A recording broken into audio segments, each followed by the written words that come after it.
Hi, in this tutorial I'm going to show you how to export this audio file as WAV in Audacity. So if you would like to do it, you need to go to File and then you need to go to Export Audio Bookmark. Alternatively, you can use shortcut from your keyboard Ctrl+Shift+E.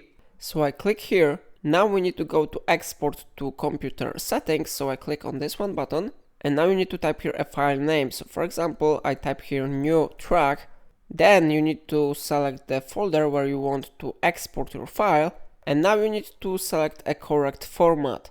So I'm going to change it from MP3 files to WAV, so I select this one option, and now you need to select correct channels. I recommend you to set it on default, and after that I click export button.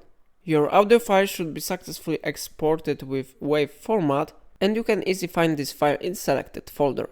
So it's all for today. If I helped you, remember to like this tutorial and subscribe my channel, and please let me know in comment if it solved your problem.